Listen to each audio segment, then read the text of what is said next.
దేవుని నామమునకు మహిమ కలుగును గాక. ప్రభునందు ప్రియులరా, మన ప్రభువు రక్షకుడునైన క్రీస్తు యేసు పరిశుద్ధ నామంలో మీ అందరికీ శుభములు. 30వ తేదీ చూసారా, ఒక్కరోజు, రేపు రాత్రి కల్లా హ్యాపీ న్యూ ఇయర్ అంటావు. మళ్ళా చెప్తున్నాను, హ్యాపీ అనేది నువ్వు పెట్టుకోవడంలో ఉంటుంది, సంవత్సరంలో ఉండదు. హ్యాపీ అనేది క్రిస్మస్లో ఉండదు, క్రైస్ట్లో ఉంది. అభిషిక్తుడు నీకోసం పుట్టాడు. ప్రతిరోజు కూడా ఉదయం నువ్వు అనుకోవాలి, సాయంత్రానికి కూడా ఇదే సంతోషంగా నేను ఉంటాను. కనుక ఎప్పుడైతే నీవు నీ జీవితాన్ని నిర్ణయం పెట్టుకుంటావో, ఆశపడతావో, ఏమంటావు తెలుసా, నీ అనుకున్నవి అవుతాయి ఏంటి, ఏదో మన భ్రమ కానీ అని సర్దుకుపోతూ బతికేస్తున్న నీకు నేను చెప్పనా, నేనేం ఆశపడుతున్నానో నేను రాసుకున్నా, నాకేది కావాలో నేను రాసుకున్నా, నా జీవితం ఎలా ఉండాలో నేను రాసుకున్నా, నెరవేరింది. అంటే దేవుడు ప్రతి ఒక్కరికి ఫ్రీ చాయిస్ ఇస్తాడు. కానీ ఇవ్వబడిన ప్రతి అవకాశము నీవు ఏ విధముగా సద్వినియోగం చేసుకుంటున్నావు. ఎవరో గొప్పని చూస్తాం, ఏదో చూస్తాం. ఎందుకు చెప్పండి? మనలో ఉన్నవాడు లోకంలో ఉన్నవానికంటే గొప్పవాడు. ఈరోజు ఈ సంవత్సరానికి ఆఖరు, అంటే ద లాస్ట్ అని చెప్తే చిట్ట చివరిది. ఈరోజు దేవుడు ఇస్తున్న వాగ్దానం ఈ క్యాలెండర్ అయిపోతుంది. కొత్త క్యాలెండర్ వచ్చేసింది. మీరందరూ ముందుకు వచ్చారు, ఎన్నో కార్యాలు చేశారు. ఈరోజు దేవుడు నీతో చెప్తుంది, నమ్మకమునకు ఆస్పదము కలుగును కనుక నీవు ధైర్యంగా ఉండువు. అన్నింటికీ ధైర్యమే కారణమండి. నువ్వు ధైర్యంతో ఉన్నావు అనుకోండి, ఏమొచ్చినా. అదే భయపడ్డావు అనుకోండి, మేలు కూడా కీళ్ళగా అనిపిస్తుంది. దీని వెనకాల ఏముందో కనుక నువ్వు నమ్మలేవు. నమ్మాలి అంటే నమ్మకము ఈక్వల్ టు ధైర్యము, అనుమానము ఈక్వల్ టు భయము. కనుక నేర్చుకుందామా? యోబు గ్రంథము 11వ అధ్యాయము 18వ వచనం, పూర్తి వచనము, నమ్మకమునకు ఆస్పదము కలుగును కనుక నీవు ధైర్యముగా ఉందువు. నీ ఇంటిని నీవు పరిశోధించి సురక్షితముగా పండుకుందు. అంటే ఏవో పోయినాయి, హ్యాపీగా ఉంటాం. ఇది వాగ్దానం. ఒకసారి ఇంగ్లీష్ వెర్షన్ మనం చూసేస్తే, Job chapter 11 verses 18, English standard version, and you will feel secure. నీవు స్థిరముగా భద్రముగా ఉంటావు. బికాస్ దేర్ ఈస్ హోప్, నీకు నిరీక్షణ ఉంది. You will look around, take your rest in security.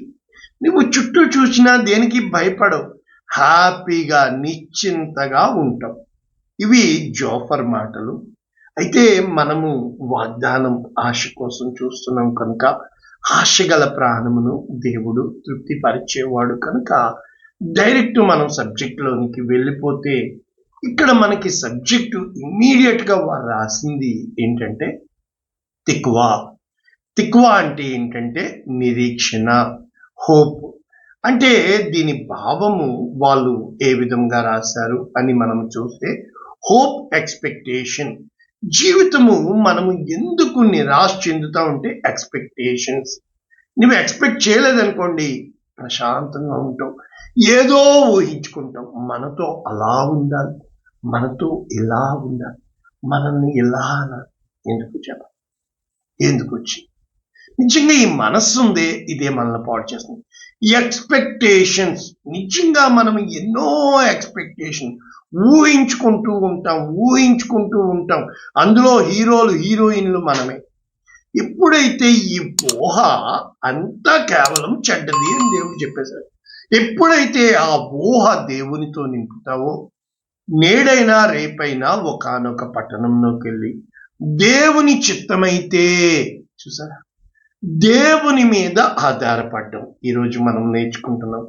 ఎలాగ కొత్త సంవత్సరంలో నేను ఇది చేయాలి అది చేయాలి కాదు, దేవుడు ఏం చేస్తాడబ్బా, దేవా ఇంకా పరిగెత్తుతావు ప్రభా, ఇంకా కబడ్డీ ఆడతావు ప్రభా.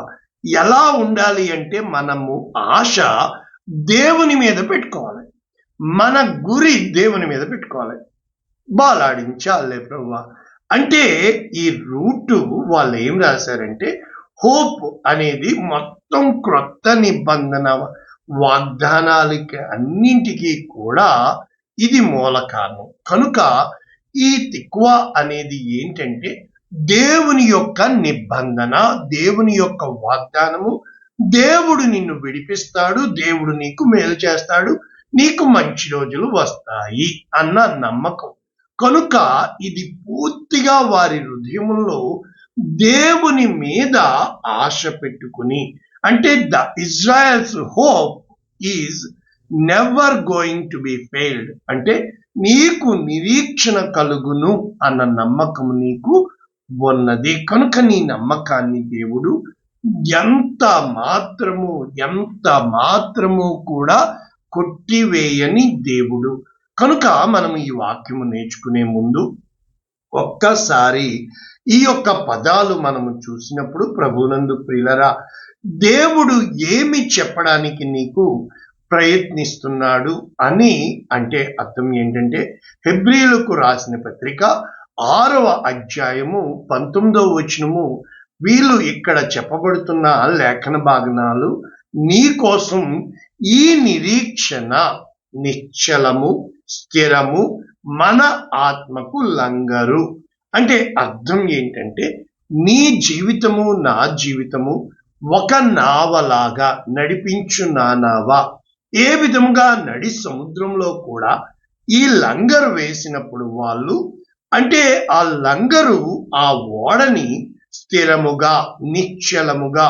కనుక ఇక్కడ హెబ్రీయులకు రాసిన పత్రిక 6వ అధ్యాయంలో వారు ఏమి రాయడానికి ప్రయత్నిస్తున్నారంటే 17వ వచనం నుంచి, దేవుడు తన సంకల్పము నిశ్చలమైనది, వాగ్దానమునకు వారసులైన వారికి మరి నిశ్చయముగా కనపరచవలనని ఉద్దేశించిన వాడై అబద్ధమాడజాలని నిశ్చలమైన 2 సంగతులను బట్టి. ఏమిటి? మన ఎదుట ఉంచబడిన నిరీక్షణను చేపట్టుటకు శరణగతులమై, అంటే శరణం దేవా నీవే శరణం, మనకు బలమైన ధైర్యము కలుగునట్లు ప్రమాణము చేసి వాగ్దానమును దృఢపరిచెను. కాబట్టి వాగ్దానము నువ్వు నిరీక్షణను స్వతంత్రించుకోవాలి అని అంటే ఇప్పుడు మీకు అర్థమైపోయింది. కనుక కొరింథీయులకు రాసిన మొదటి పత్రిక 13వ అధ్యాయం అంతా ప్రేమ గురించి చెప్తావు. ముగింపు ఏ విధంగా పెట్టారంటే విశ్వాసము, నిరీక్షణ, ప్రేమ. ఇప్పుడు ఈ 3 తండ్రి కుమార పరిశుద్ధాత్మ, వీటిలో శ్రేష్టమైనది ప్రేమ. ప్రేమ అనేది రూట్. అంటే విశ్వాసము అంటే ఏంటి? ఇది నాకు జరుగుతుంది అని స్పష్టంగా నమ్మడం. అయితే ఏది జరుగుతుంది? ఏది అయితే నీకు కావాలని ఆశపడుతున్నావో అది నిరీక్షణ. అంటే మనిషి ఎప్పుడు చచ్చిపోతాడో తెలుసా? నిరీక్షణ పోగొట్టుకున్నప్పుడు. అంటే ఇంకా నా బతుకింతే అనుకున్నవాడు చచ్చిపోతాడు. అయితే విశ్వాసము అంటే ఏంటంటే నాకు ఇది జరుగుతుంది. విశ్వాసము అనగా నిరీక్షించబడి వాటి యొక్క నిజ స్వరూపము అదృశ్యమైనవి ఉన్నవి అనుటకు రుజువు. కనుక ఇప్పుడు ఏమంటున్నాడు? విశ్వాసము, నిరీక్షణ, ప్రేమ. ఎప్పుడైతే ప్రేమ, దేవుని ప్రేమ శాశ్వతమైనది, దేవుని ప్రేమ శాశ్వత కాలము ఉంటుంది, దేవుని ప్రేమ అన్కండిషనల్. నువ్వు ఏ స్థితిలో ఉన్నా దేవుని ప్రేమ మార్పు చెందనిది. ఎప్పుడైతే అది నీ హృదయము నాటుకుంటుందో అది విశ్వాసము. దేవుడు ఉన్నాడు అనేది విశ్వాసము.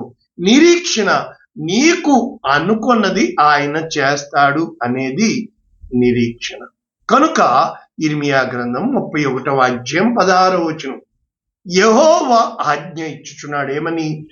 ఏడవక ఊరుకును. నెంబర్ 1, కన్నీళ్లు విడిచిట మానం. ఈ పాత సంవత్సరంలో ఏడుపు చాలా నేర్పకుండా వచ్చేది ఏడుపు. ఏడ్చావా లేదా అని నరసమ్మ కుట్టి మరీ చూస్తాడు. కనుక ఏడ్చింది చాలు. నేర్చుకోకుండా ఏడ్చేది ఏడుపు. కొత్తగా నేర్చుకున్నాం కనుక నీ క్రియ అంటే కన్నీళ్లు విడిచడం మాను. God is doing something good for you in new year. అంటే నీ క్రియ సఫలమై జనులు శత్రువుని దేశంలో నుండి తిరిగి వచ్చారు కనుక దేవుడు తిరిగి తెస్తాడు. రాబోవు కాలమునందు నీకు మేలు కలుగును అని నమ్మిక. చూసారు, అంటే నీకు ఖచ్చితముగా మేలు కలుగును. నీ పిల్లలు అంటే నువ్వు దేనికైతే కంగలాచావో, దేనికైతే భయపడ్డావో, దేని విషయమై దేవుడు ఇక్కడ చెప్తున్నాడు, ఎఫ్రాయిము నాకు ఇష్టమైన కుమారుడా, నాకు ముద్దు బిడ్డ. ఎఫ్రాయిము నాకు ఇష్టమైన కుమారుడా, నా ముద్దు బిడ్డ. నేను విరోధముగా మాట్లాడినప్పుడెల్లా అతని జ్ఞాపకము నన్ను విడువకున్నది. అతని గూర్చి కడుపులో, ఆయన కడుపులో, దేవుని కడుపులో చాలా వేదనగా ఉన్నది, నేను అతన్ని కరుణిస్తాను. చూసారా, అంటే దేవుడు నిన్ను తిరిగి కార్యము సఫలం చేస్తాడు. మీకు అర్థమవుతుంది కదా. కనుక ఇదే మాటలు జకర్యా గ్రంథము 9వ అధ్యాయము 9వ వచనంలో మన యేసు క్రీస్తు ప్రభుల వారి లేఖనాలు ఎంత స్పష్టముగా మరి దేవుని వాగ్దానం, సియోను నివాసులారా బహుగా సంతోషించుడి, యెరూషలేము నివాసులారా ఉల్లాసముగా ఉంది. నీ రాజు నీతిపరుడై రక్షణ గలవాడు దీనుడై గాడిదను గాడిపిల్లను ఎందుకు వస్తున్నాడు అంటే దేవుడు నీ నిరీక్షణను ఆయన ఎంత మాత్రము అందుకని చెబుతూ 12వ వచనం, బంధకములలో పడి ఉండి. ఈరోజు వస్తే రేపోతుంది. ఈరోజు మనుషులు ఉంటారు, ఎప్పుడు దేవుడు నువ్వు మధ్యలో జనులు. గుర్తుపెట్టుకోండి, ఇది నువ్వు. ఈ నలుగురు ఎవరు అంటే ఇది నీ పుట్టు అంటే నీ కుటుంబము, ఇది నీ స్నేహితులు, ఇది నీ చుట్టూ ఉన్నవారు, ఇది నీ లోకం. ఈ 4 కలిసి ఉంటే నువ్వు ఒక్కడివి. ఇది కలవకుండా ఏ పని ఈ చేయలేదు. అంటే ప్రభువునందు ప్రిలరా బంధకములలో పడి ఉండి నిరీక్షణ గలవాళ్ళు. నీకు నిరీక్షణ ఉంది. There is a hope. కొత్త సంవత్సరం నీకు మేలులు జరగబోతున్నాయి. దేవుడు నీ పక్షాన ఉన్నాడు. దేవుడు నీ కార్యం సఫలం చేస్తాడు అని నేను చెప్పను. నువ్వు ఏం కార్యం కోరుకుంటున్నావు, నీవు ఏమి ఆశపడుతున్నావు, రాయి దేవుని ముందు పెట్టావు. ఎప్పుడైతే పెడతావో దేవుడు నీ పక్షాన మీ కోటను మరలా ప్రవేశించుడు. చూసారా, మళ్ళా రండి, రెండంతలుగా మీకు మేలు చేసేదనని నేడు నేను మీకు తెలియదు. అంటే రెండంతల మేలు స్వతంత్రించుకోవాలని దేవుడు నీ పక్షాన కార్యము చేస్తున్నాడు. విలాప వాక్యములు 3వ అధ్యాయం 21వ వచనం, నేను దీనిని జ్ఞాపకము చేసుకునగా. ఏం జ్ఞాపకం చేసుకున్నాం? వాళ్ళన్నారు, వీళ్ళన్నారు, ఇలా ఎందుకని? నాకు ఆశ పుట్టుచున్నది. నీకు ఆశ ఎప్పుడు దేవుని మూలం. యెహోవా కృపగలవాడు, ఆయన వాత్సల్యత ఎడతెగక నిలుచుచున్నది కనుక బతుకున్నాను కదా, ఎందుకు భయపడాలా? కాబట్టి అనుదినము నూతనముగా ఆయనకు వాత్సల్యత పుట్టుచున్నది. ఎంతైనా దేవుడు నమ్మదగినవాడు. యెహోవా నా భాగమని నేను ఎంచుకొంచున్నాను. నేను ఆయన యందు నమ్మిక ఉంచుకొంచున్నాను. అంటే నీకు అదవుతుంది, ఇదవుతుంది, ఇది అవుతుంది, నువ్వు స్థిరంగా ఉండాలి. తన్ను ఆశ్రయించు వారి ఎడల యెహోవా దయగలిగిన వాడు, తన్ను వెతకు వారి ఎడల ఆయన దయ చూపువాడు. కాబట్టి నరుడు ఆశ కలిగి యెహోవా అనుగ్రహించు రక్షణ కొరకు ఓపికతో కనిపెట్టాలి. కారణం ఏంటో తెలుసా? యవ్వన కాలమున కాడి మోయుట నరుడికి మేలు. అప్పుడు శక్తి ఉంది, మోసం అప్పుడు ఉంది, ధైర్యం. మా బిడ్డలకి కూడా నా మీద ప్రభావ. ఇప్పుడు అయిపోయింది 4 ఆస్తులు అవలా. ఎందుకు అంటే పక్షిరాజు వలె నీ యవ్వనము క్రొత్తదగుచుండనట్లు మేలుతో నీ హృదయం తృప్తి. వాళ్ళందరూ చూసి ఈ చూసి అంకులు అంటారు, మనం అంకుల. నీ హృదయంలో నీ యవ్వన కాలం ఉన్నప్పుడు, నీవు ధైర్యంతో ఉన్నప్పుడు నీ ఔటర్ వాళ్ళు చూస్తారు, నీ ఇన్నర్ దేవుడు చూస్తాడు. ఎలాగ ఇన్నర్ అనేది నేర్పిస్తాను చూడండి. అతని మీద దాన్ని మోపినవాడు యెహోవా. కనుక నీవు కాడి మోపినప్పుడు ఏం చేయాలా? ఒంటరిగా కూర్చోవాలా.